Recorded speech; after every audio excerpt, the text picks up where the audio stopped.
Good morning, Nigeria, and welcome. This is Enterprise Morning, reaching you from Enterprise Television from the economic hub of Nigeria and equally West Africa, Lagos. I am Henry Igwebike, and we'll love to start with our newspapers this morning, and from there we would move to our main conversation also for today. Do well to be part of what we do. Have a say in what we say. You can always find us at enterprisetvnews.com. You may equally like, comment, and follow us on all our social media platforms at Enterprise TV7.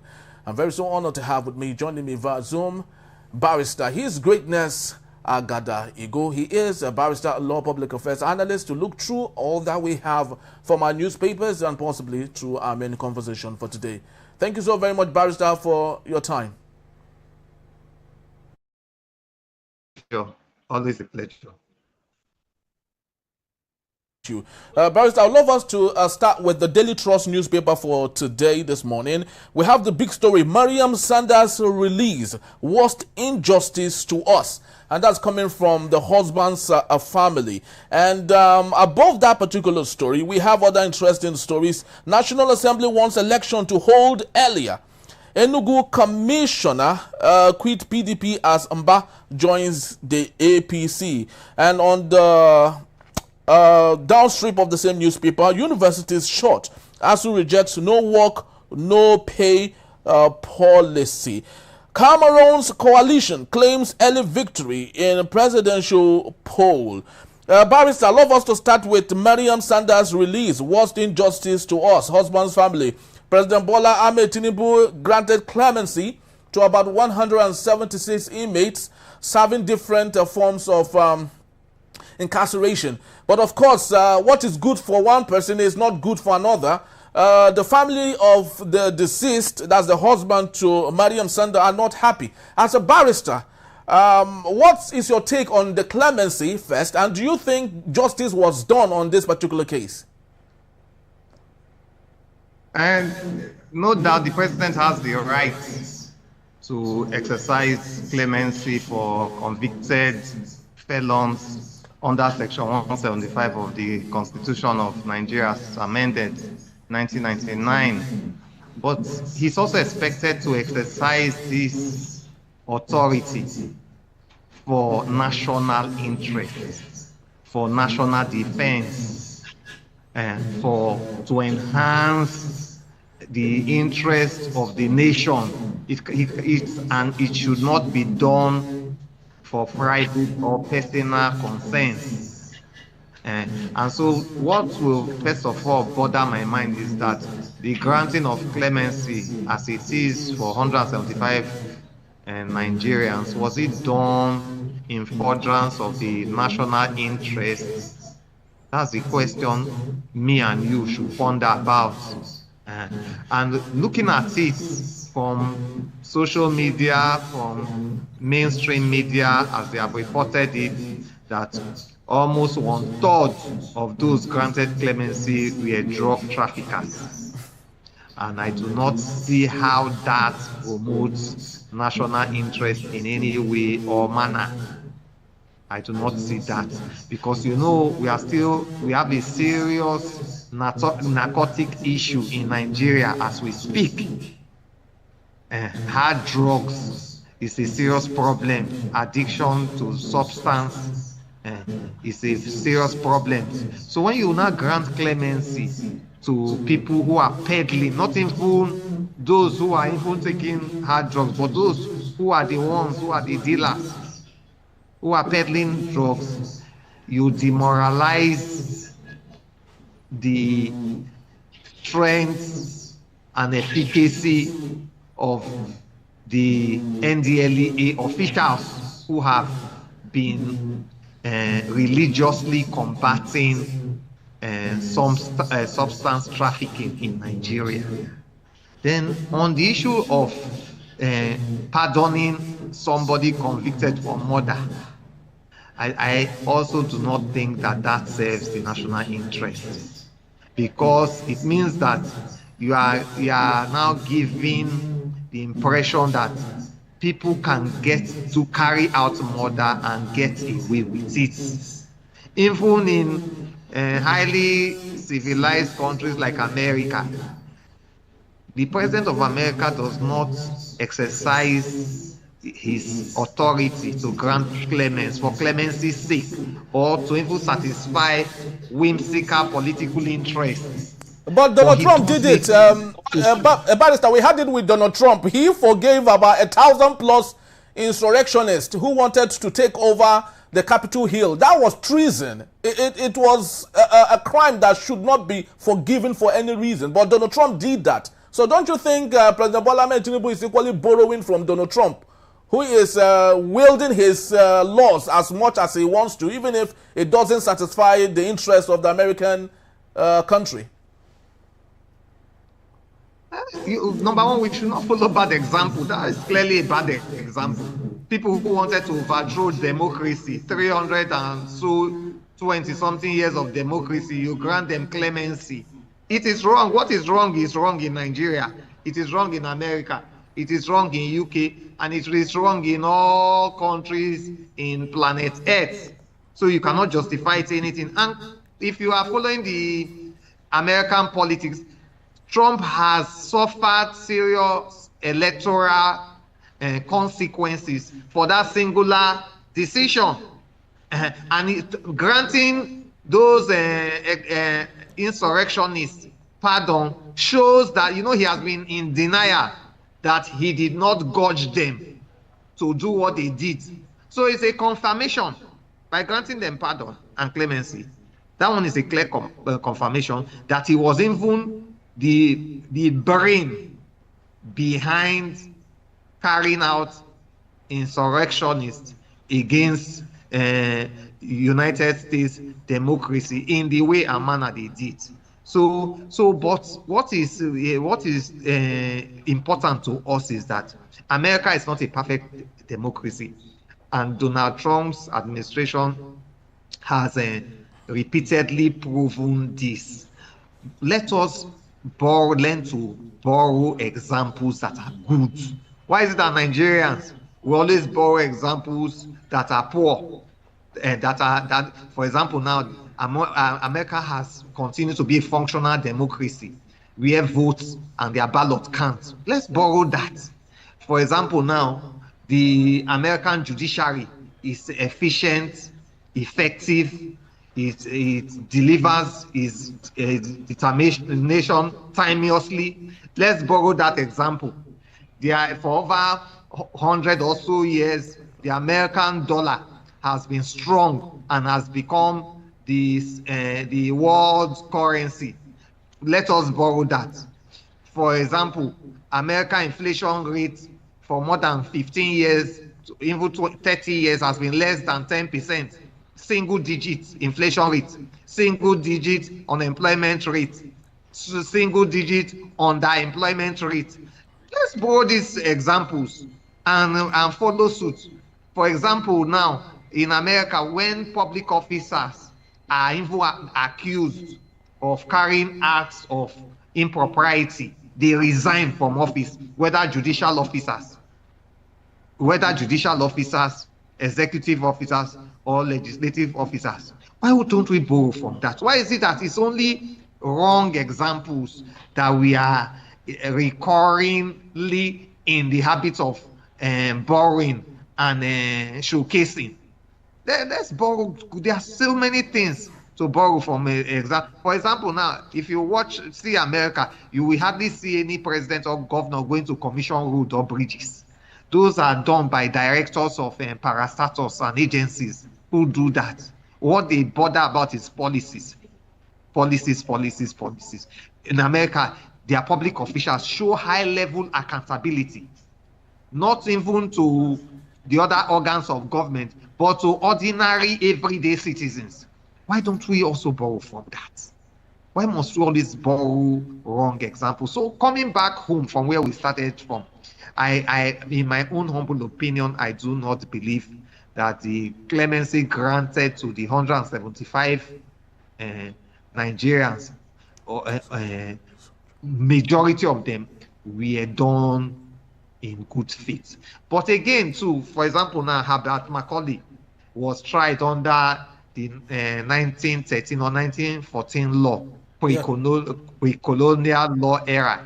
That's when he was convicted. You cannot give what you do not have. That law, pre-colonial laws, are not part of laws of the Federation in Nigeria. So, in my own humble opinion as a lawyer, I do not think the president has the powers to grant clemency for laws that were enacted and executed during pre-colonial era. Because if you take time to read that section 175 of the Constitution, 1999 as amended, it says that the president grants clemency to laws, acts of National Assembly. Acts of National Assembly. That's those are the laws. When you offend any acts of National Assembly, that's where the president has passed to grant law, not laws of pre-colonial era. So I want to believe that in granting clemency to Herbert Macaulay, the president was not well advised. Secondly, then again, let me just use this to answer this question so that we do not go back to it. In the case of Ken Saro-Wiwa, he was tried because certain people went to they attacked and killed the Ogoni 8. There was no direct evidence, or neither was any conspiracy shown during the trial at the tribunal that Ken Saro-Wiwa actively or indirectly participated or encouraged or aided and abetted the killing of the Ogoni 4 in any way or manner. Now, when you grant somebody like Ken Saro-Wiwa pardon means that it's an admission of guilt. It means that for doing something wrong, we are forgiving him. But the case of Ken Saro-Wiwa is that the family is, and all Nigerians, there was an outcry when he was found guilty, if you remember. I think in 1993, 94 or thereabout. To the extent that even the great iconic Mandela came to Nigeria then and advised General Sani Abacha not to go ahead to execute the Ogoni 9 with Ken Saro-Wiwa as a leader. And of course, General Abacha ignored the advice and went ahead to execute Ken Saro-Wiwa and the other Ogoni 9, and there was huge world outcry, and Nigeria became a pariah state, not only to the world, but also in Africa. Nigeria became a pariah state in Africa. After that, I think that happened in 1995. 1995, at least my memory serves me right. I can still remember that very well, that incident very well. So the case of Ken Saro-Wiwa is not a case of granting pardon, because what he's saying, and even we are saying, is that there was no fair trial in the first place. He was not guilty. He was not even around the locus, the scene of the crime. He was not found within it. Neither was any connection traced to him to have conspired, to have aided and abetted the murder of the Ogoni 4.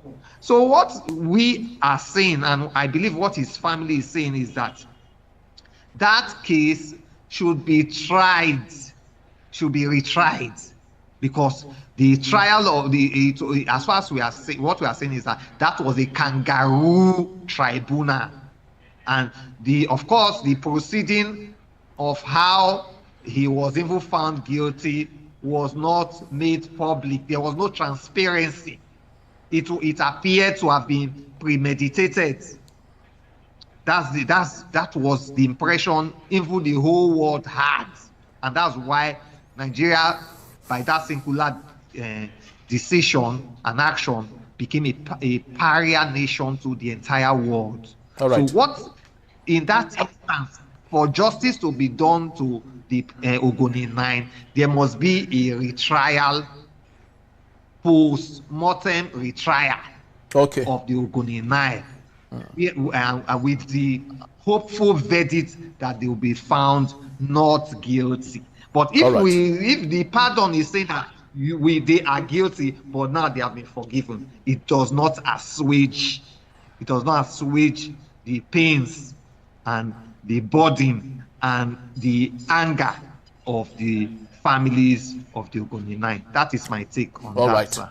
All right, thank you so very much, Barrister. Now let's quickly move on to the Punch newspaper for today. We have the big story there. 2027, opposition splits over NAS, National Assembly poll shift. We have a rider, a very interesting one there. National Assembly bill seeks to move presidential gubernatorial polls to November 2026. PDP and NPP allege tenure extension plot as ADC and Labour Party equally differ on that particular story. ASUU strike grounds universities, federal government clamps down. And also, we have slain husband family slams Tinubu pardon for Mariam Sanda, which of course we had talked about. Barrister, let's take a look at what's happening with the leadership of Senate President Godswill Akpabio, who should be focused on more important things in the society. We have growing insecurity in the country. We have ASUU about to go to strike. We have fuel today is selling for 922 naira in Lagos and above 955 in other parts of the country. These are a laundry list of growing issues that the National Assembly should be looking at. But unfortunately, we have Senate President Godswill Akpabio-led administration that is more focused on shifting goalposts of when elections should be held and when it should not hold. Speak to me on this. Do you think they have lost focus at this point? If you remember my earlier interview, which I granted your TV station on the morning show, I said that one of the bane of this present administration is that it appears to me that this present administration of Bola Tinubu is completely fixated at 2027. Completely.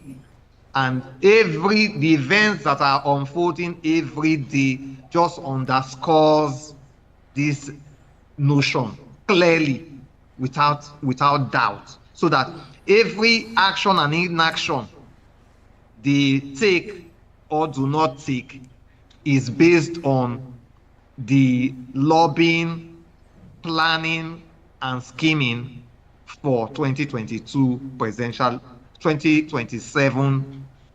election. And it is so clear. For example, now, even we who are not Americans, for example, we know that the next America has a date for election. Of course, they did their presidential election last year, 2024.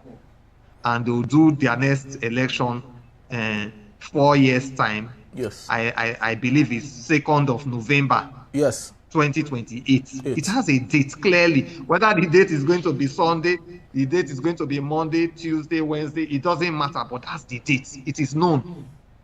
Nigeria, our last presidential election, I believe, was February 2023. So yes. February 25th.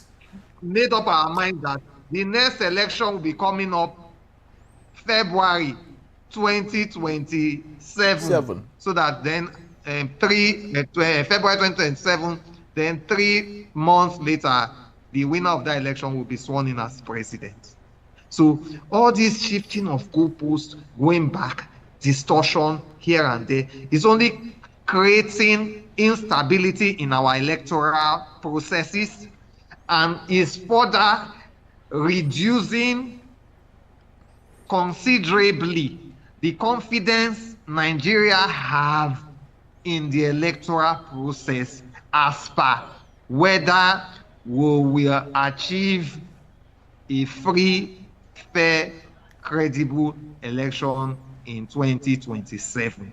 And what government should be all about is how to inspire people to have confidence in the electoral process. If you remember my analogy, the last interview we had, I said that from the way things stand now, our democratic experience is becoming government of the minority, government of even the minute minority. Because, for example, now, in the last presidential election, out of 220 million or thereabout, only about 98 million Nigerians registered, which is about 40% of the total population of Nigeria. And out of these 98 Nigerians, from the last presidential election, only about 22 million Nigerians voted, which is about 10% of 220 million Nigerians. So if 10% of Nigerians are those that are participating in our electoral process, then we cannot say we are operating democracy. Government for the people, by the people, the government for the people and by the people, through the people, for the benefit of the people. What we are actually doing is that we are just operating government by the minority, government formed by the minority. 10%, if you write any kind of exam and you get 10 over 100, that is gross failure, complete failure. So, and I've made this point that, and if we continue to put in place policies that makes Nigerians, the vast majority of Nigerians, to continue to be disenchanted with these democratic processes, they have their right to participate and they have their right to abstain. More Nigerians will abstain. And when more Nigerians will abstain, then the majority of Nigerians will say, we need a new system of governance. The truth about the whole thing is that what many of our leaders of today do not appreciate is that if majority of Nigerians rise up and decide that we want another form of government apart from Nigerians, so it will be. Yes. So it will be. Because they are the employers of those in government. The people of Nigerians, they are the employers, they are the lords of the executive, they are the lords of judges, of the judiciary, they are the lords of the legislators, the parliamentarians. It is what they say, what they agitate, what they demand that will stand, that will be the case. And so every organ of government must be extremely careful to ensure that whatever they do, they are indeed working to fulfill the desires and expectations and demands of their bosses, of their lords, which is Nigerian. Because, for example, now, maybe we feel that we must have judiciary all the days of our life. But like in the days of Samuel, if Nigerians rise up today and say, we do not want judges anymore, we don't no more want court system, we no more want lawyers, that will be what will happen. The judiciary will cease to exist. But if, for example, Nigerians rise and say, for example, now we don't want Supreme Court, we want to abolish Supreme Court. Supreme Court will stop to exist. So every public servant must be conscious that they owe their existence. They owe the existence of whatever office they occupy to the whims and caprices of majority of Nigerians. And so they must work to satisfy their desires, their demands, even if they do not agree with it. It's actually very so unfortunate, Barrister, that Nigerian leaders fail to learn from history. What brought about the first coup of 1966 was a very similar issue when politicians couldn't trust themselves. Akintola and Obafemi Awolowo, their crisis actually led to the western part of the country not really going on well, which of course led to so many other issues, and that brought about the first coup in Nigeria. We hope that our leaders of today would not repeat the same mistake. But just as we talk about Nigeria, Barrister, let's go to Cameroon. Currently, the voting process in Cameroon has come to an end, and the two major big guys on that particular ballot, the Paul Biya, the 92-year-old great-grandfather, and another person, Issa Chiroma, who is 79-year-old. But of course, what we have right now is that the coalition of Issa Chiroma is leading on the ballot pass. But I love your take on Cameroon, especially with the personalities like Paul Biya, who has been there, the longest serving president in the world. What's your take on this, and what lessons do you think as Nigerians we can learn from what is happening in Cameroon? I think the lessons we have to draw from Cameroon is that this is a serious African disease that has made African to be largely retarded. If you do your statistics, your analysis very well, statistical analysis, you find out that out of all the continents in the world, Africa is the most backward and retrogressive because of not only bad leadership, but the perpetuation of bad leadership. Forgive me for saying this, in perpetuity. Somebody has been president for 8 years, and yet he's still fighting to ensure that he continues to remain there, even at 90-something years, even at 90-something years, against the desires of almost all his countrymen. And this, like the heart, you have to look at lack of patriotism is at the heart of this. Because somebody who is patriotic, even if he's fit, unable to contest and win, he can even sacrifice his ambition for the good of his country. But this is in reverse gear. He's ready to sacrifice the future, the destiny of his children, his grandchildren, his generation, his entire country for his personal, perpetual, inordinate ambition. And you can see why we are where we are. Why we are where we are. Lack of proper personnel, lack of proper leadership. Round hole in square pegs, square holes, square pegs in round holes. Because, of course, you will agree with me that there are much brighter, intelligent, competent citizens of Cameroon who can lead his country from wherever it is now to the next level. But by going into this election, and it appears that from what we see is going to be a do-or-die election, and with all the antics that are employable in realizing this lifetime ambition quest, anything, all the instruments of state can be deployed, all the instruments of electoral malfeasance and malpractice can equally be deployed. You cannot rule them out. So Africa, and this has been why you see that, in some African democracies, coup took place in some certain backward, the marginal gains we have made in our African democratic journey. So the lesson from Africa is that, number one, leaders or people who desire to be leaders must be ready to be truly patriotic. Leaders and prospective leaders must be selfless and sacrificial. Leaders and prospective leaders must be ready to give up their ambition or inordinate ambition for the good of their countries.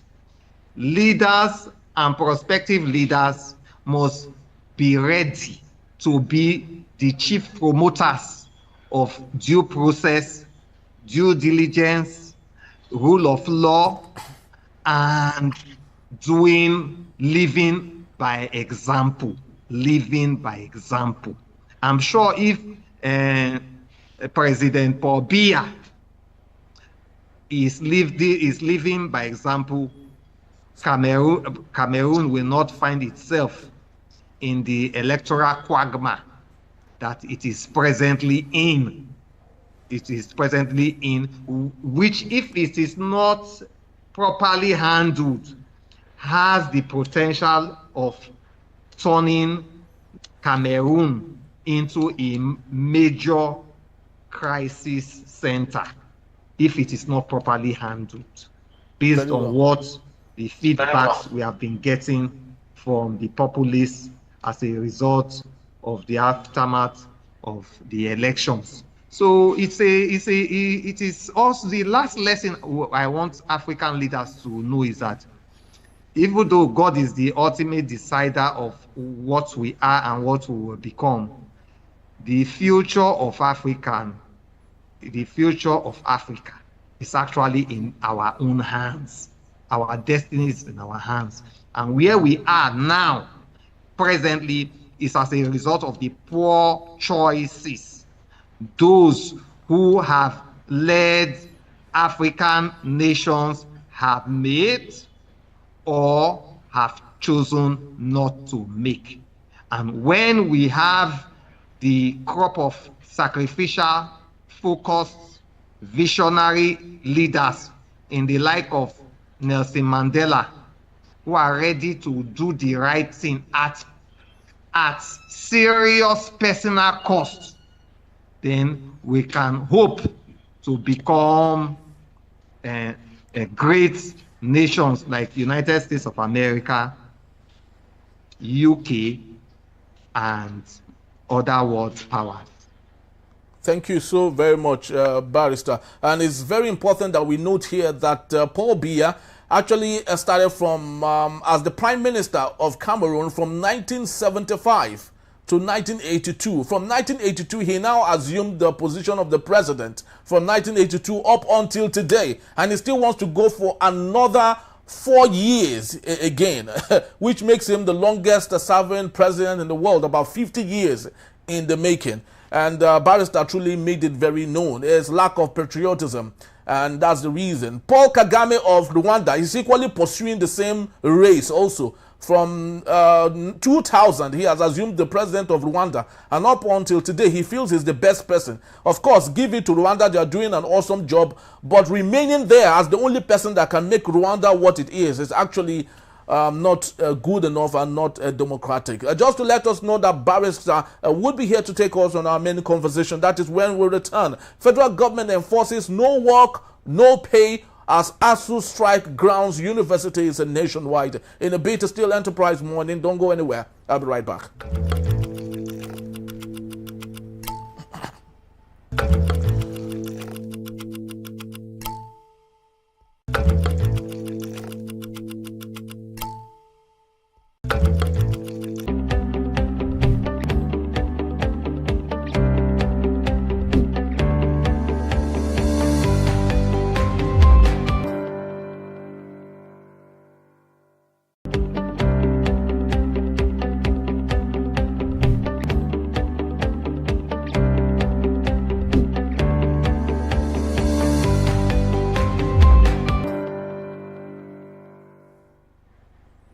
Thank you so very much for being back. And if you just joined us, this is Enterprise Morning, reaching you from Enterprise Television. On our main conversation for today, the federal government has reaffirmed its commitment to enforcing the no work, no pay policy as the Academic Staff Union of Universities, ASUU, commenced its 2 weeks nationwide warning strike on Monday, October 13th. In a circular signed by the Minister of Education, Dr. Tunji Alausa, vice-chancellors of all federal universities were directed to ensure full compliance with labor laws by conducting roll calls and submitting attendance report of academic staffs. The government expressed disappointment at ASUU's decision to embark on strike despite ongoing discussions, warning that salaries of lecturers who fail to work during the period will be withheld. However, members of the Congress of University Academics, CONUA, and the National Association of Medical and Dental Academics, NAMDA, who are not part of the strike, are to continue receiving full entitlements. The strike aimed at pressing home demands such as conclusion of the renegotiated 2009 FGN ASUU agreement, and the release of withheld salaries has led to a widespread shutdown of academic activities across universities, including University of Abuja, University of Jos, University of Ilorin, ASUU, FUNAAB, and many other universities. At the University of Ibadan, for example, lecturers and offices remained locked, while the Bafemi Awolowo University branch of the ASUU also confirmed compliance. Let's get talking. We still have Barrister His Greatness with us. Thank you so very much, Barrister, for being here. We truly do appreciate you. Thank you very much. I'm still Thank here. you, Barrister. Now let's get talking on this. For some of us who have been in Nigeria for as much as we would love to, strike by ASUU is no longer news any longer to us. In the 80s, it was there. In the 90s, it had its spiral, head all over the place. In the 2000, we had strikes all over the place. Do you think that ASUU is becoming strikes by ASUU? That is, it's becoming something that it must happen, even if their demands are met. Speak to me on this, please.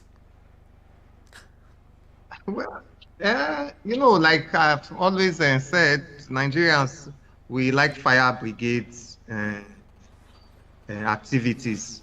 And again, too, it appears, and not only appears, it is that except you do the last resort, which strike ought to be. Strike ought to be the last resort.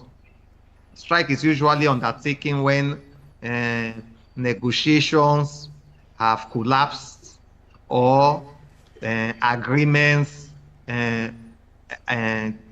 agreed upon during negotiation are not implemented by the parties involved.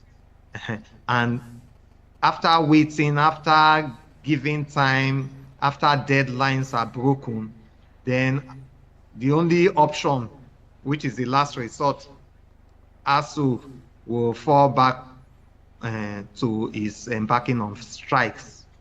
And then I really want to put the blame entirely on that of the federal government. Many a times, the setup on Nosode committee and several other committees, prominent people who negotiated on behalf of the federal government. But when it comes to, it's not even the negotiation that is the issue, then agreements were reached. When it comes to now implementing these agreements, you see the government, the federal government, reneging. But the government of President Bola Ahmed Tinubu, Barrister, sorry for interjecting. Barrister, sorry for interjecting. The government of President Bola Ahmed Tinubu did not in any way engage in the negotiation that happened in 2009. It was President Goodluck Ebele Jonathan. So don't you think it's the responsibility of the government of Goodluck Ebele Jonathan that did not make the right thing and should not be blamed on the administration of President Bola Ahmed Tinubu? But clearly, that government is a continuum now. When Tinubu took over from Buhari in 2023, he inherited both assets and liabilities. And he has been spending the assets now, financial assets. He has been basking on them. So how about the liabilities? Do you abandon it? The foreign reserve Jonathan left in 2015, 10 years ago. I'm sure President Tinubu inherited it and is utilizing it one way or the other.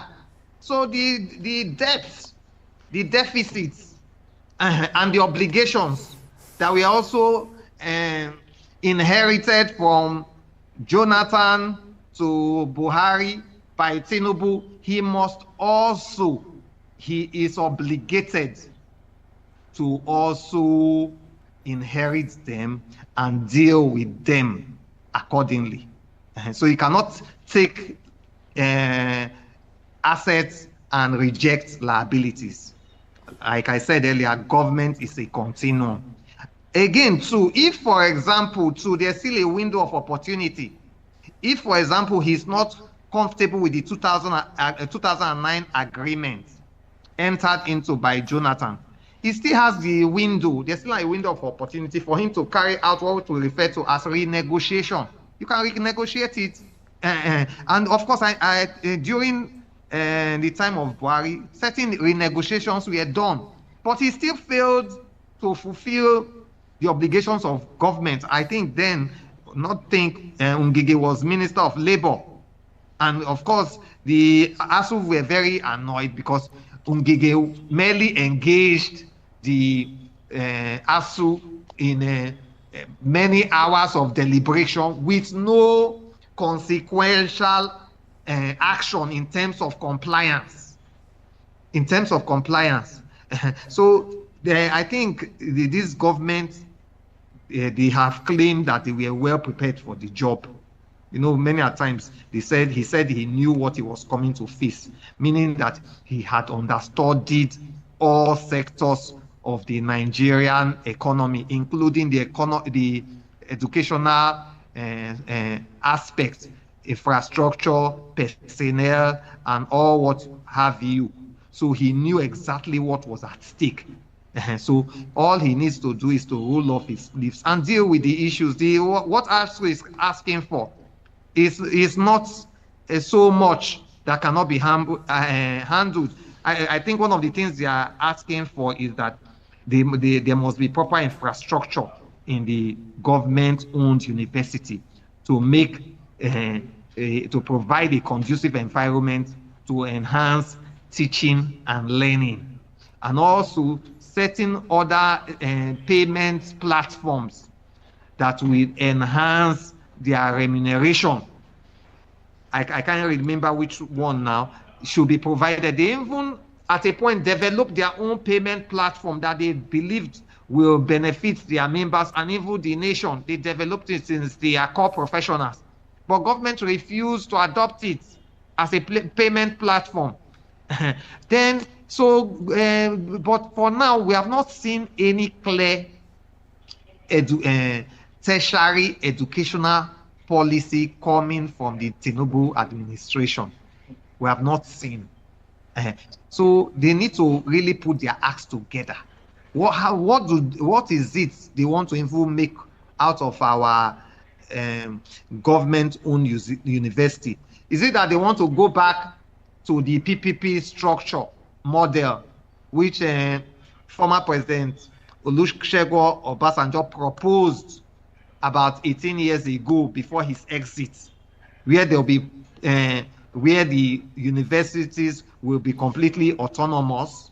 Is it that model he wants to pursue, or he still wants the government-owned university to be 100% under the federal government sponsorship? So we have not gotten any clear, definite tertiary education policy from this government in 2.5 years. In 2.5 years, and that is a big dent on this present administration. So I think that what they need to do now, 2 weeks is a warning strike. They have not embarked on an indefinite strike as of now. So I want to believe that there will be high-level engagement with ASUU, not just Ministry of Labor. No, I want to see senior officials of this present government involved, such as the Chief of Staff, the Secretary to the federal government, and maybe the Vice President. I want to see this level of senior leadership of this administration being involved in engaging ASUU, in properly dissecting what their issues are, and in coming up with an elaborate educational policy which they will now religiously drive in their remaining 1.5 years in office. That's what I want to see. All right, but at this point, it's becoming a perennial issue with ASUU. Every successive government that comes would have issues with ASUU. In your own estimation, what do you think should be the best solution? We've all passed through the four walls of tertiary institutions in Nigeria. If you ask me, I know what the school I went to, what their problems are. You equally would remember some of the problems your own school, have, and what you think should be the best solution. But let's take a look at it from a holistic angle. What do you think should be the best bet? Should we concession universities such that it will be taken care of by private individuals, since government cannot run its agencies? How do you think, or what do you think should be the best bet if you are there to advise the president at this point? Well, at this point, I will not say they should concession our government universities, because doing that, it means that in a situation where over 45% of Nigerians are suffering from multidimensional poverty, including poverty in ability in accessing education. Let me not even say qualitative education, just education, ordinary, common, available education. Then if you concession the university, it means that you will increase the number of Nigerians who are suffering from multidimensional poverty in terms of education to even 90 to 95%. The private schools now, how many people can pay 3 million naira? I heard that a private school, one of my colleagues, the daughter is in a private school I will not mention, they are charging 3 million. How many people can afford that? How many Nigerians have 3 million in their accounts, both saving, current or domiciliary accounts? How many? So it means that if you once you concessionalize or privatize the government university, it means that you have seen that tertiary education is now strictly for the rich. That's what you have said. So you cannot do that. Instead, what I will advise government to do, to start prioritize funding of education and devote at least 5% of our budget to funding education. And if, just as I'm talking to you now, I'm holding a Bible, I'm just doing a fast calculation.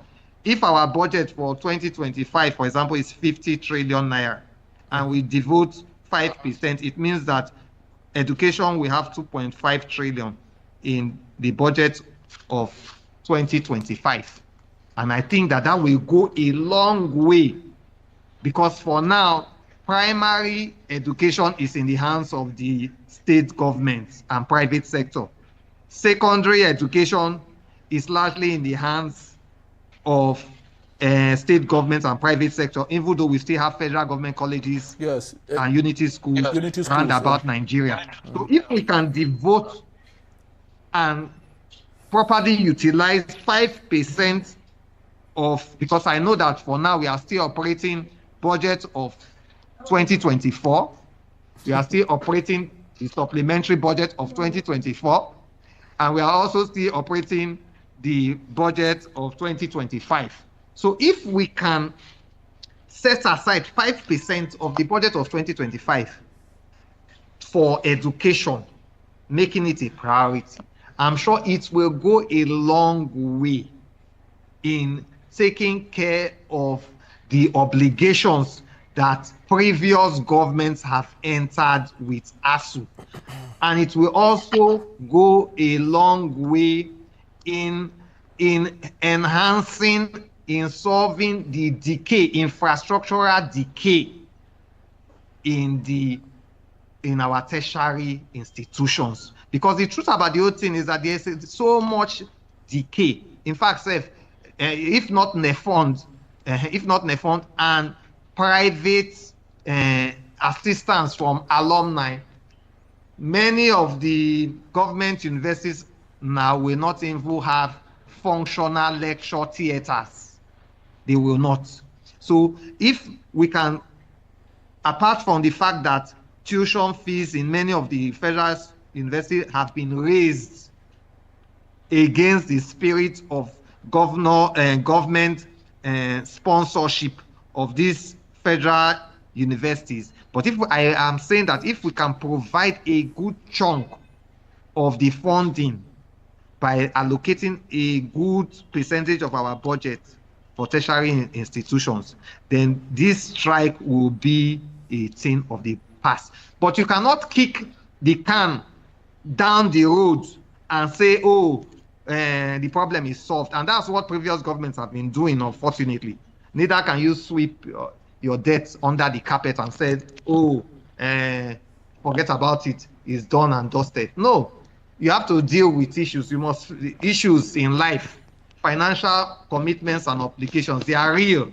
Even if you get drunk for a moment, when the alcohol clears from your system, you will still be confronted with those pressing financial challenges. So I call on the present government to fold their long sleeves and do the hard work. It's not any big deal. If we can borrow for very unnecessary issues, then we should be able to borrow to properly fund the infrastructural deficit in our educational development centers throughout Nigeria. Very well said, Barrister. My last quick question is this.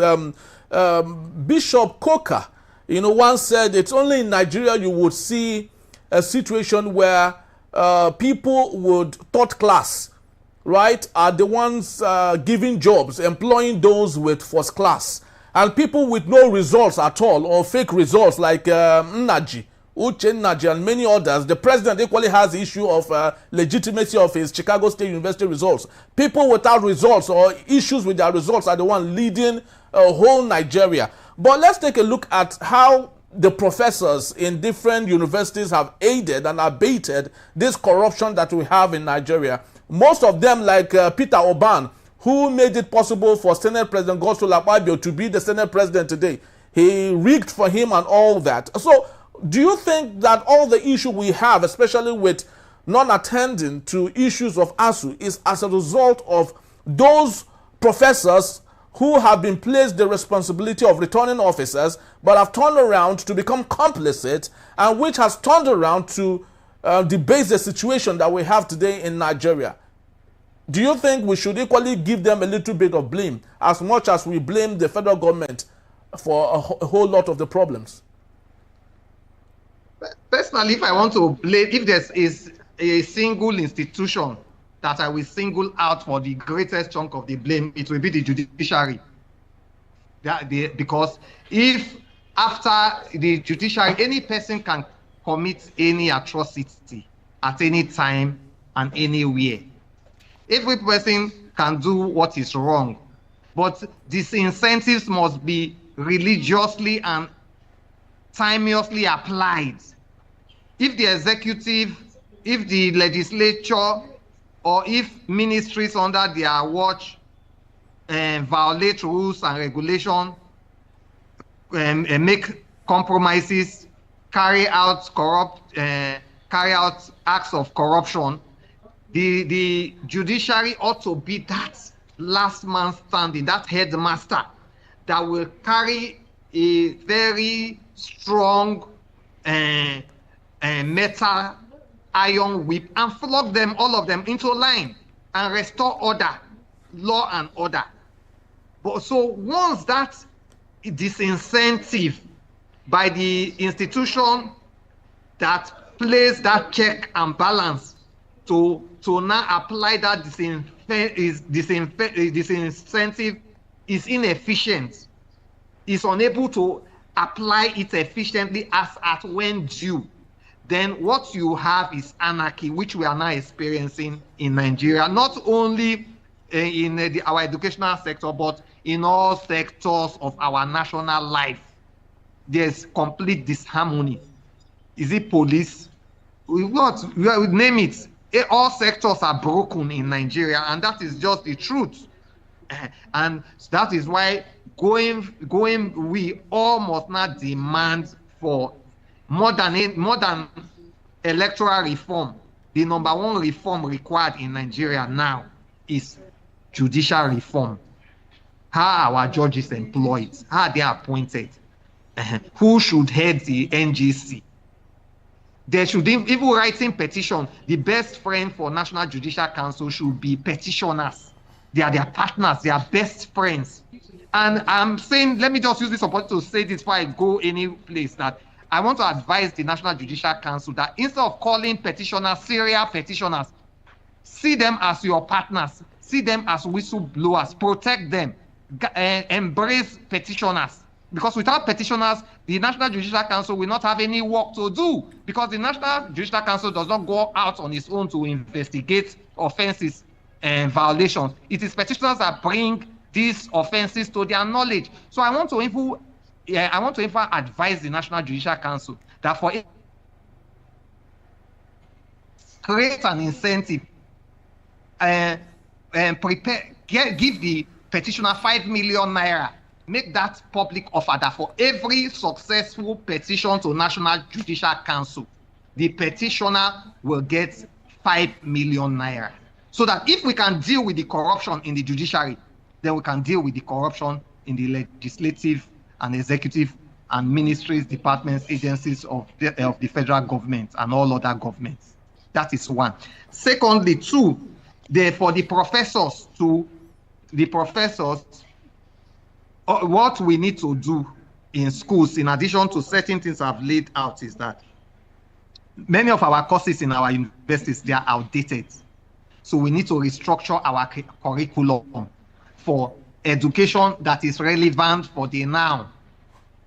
Education that can provide jobs, that can make you not in pursuit of white-collar jobs, but that can make you, number one, employable, two, an employer of labor as well, so that you now become an employer of labor. So we must pursue those kinds. Those are what we should give priority. The traditional courses of even, forgive me, medicine, which people pursue, and the rest, we must look for other innovative course of study that will enhance, especially our youth population, to be readily and immediately employed.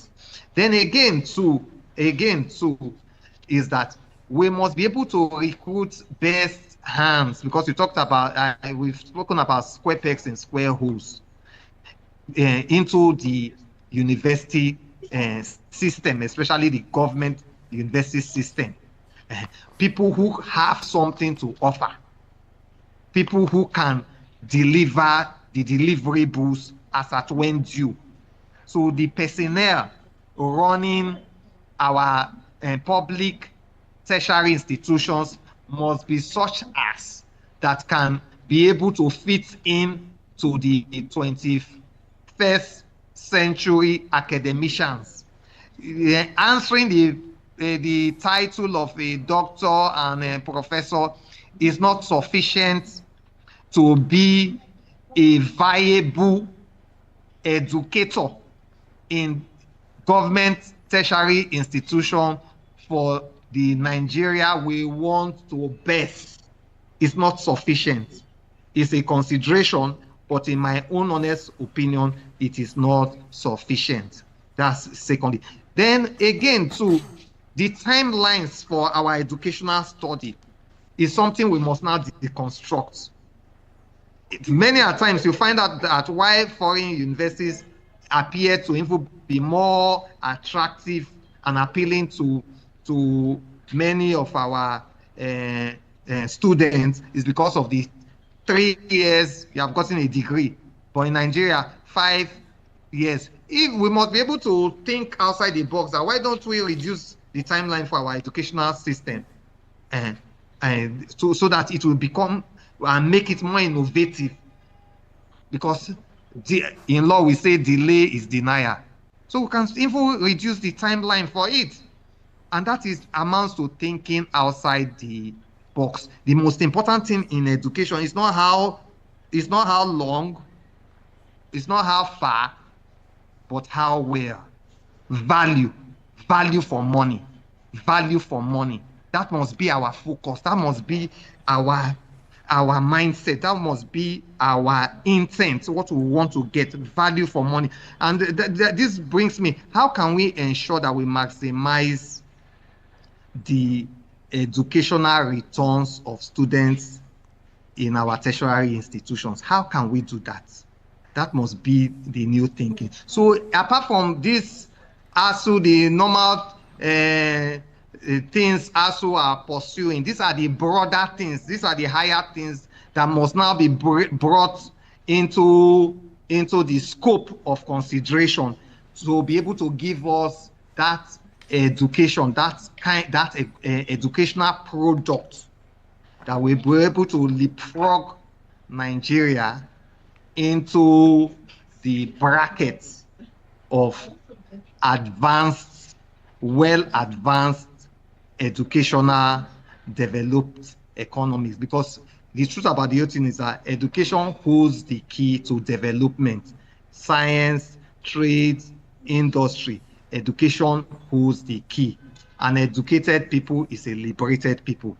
An educated people is a civilized people.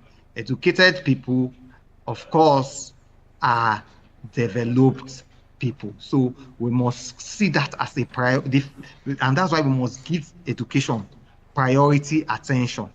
And I urge the government that let them take advantage of this 2-week warning strike to sit down with ASUU and come up with pragmatic and workable agreements which they can abide with, that will move the government tertiary institutions to the next level. Thank you so very much, Barrister. We truly do appreciate you for your time. You can, of course, say this and over again. We just truly hope that those running Nigeria would listen to some of these things. I truly do not understand how it's difficult for them to perform less when we expect them to do more. The current Minister of Education, Dr. Tunji Alausa, is a nephrologist. I do not know how much of education or running education that he knows. But of course, what we have in Nigeria is a government of transaction. Give me, I give you. And therefore, we keep having wrong people occupying the right positions in Nigeria. And that's the reason why we cannot seem to find it good and working like other countries around the world. Thank you so very much, Barrister. I truly do appreciate you, as always. Always a pleasure, and have a lovely Tuesday. Yeah, thank you. Thank you so very much, Barrister. So that was Barrister, His Greatness Agadaigo, Barrister, Law Public Affairs Analyst, and we truly do appreciate him, and would get to see him some other time on Enterprise Morning today. That's just about the time we have. We'd love to say thank you. Please do well to follow us. You can find us at enterprisetvnews.com. You may equally like, comment, and follow us on all our social media platforms at Enterprise TV7. I am Henry Igwebike. Thank you for watching. We'll see you tomorrow. Bye-bye.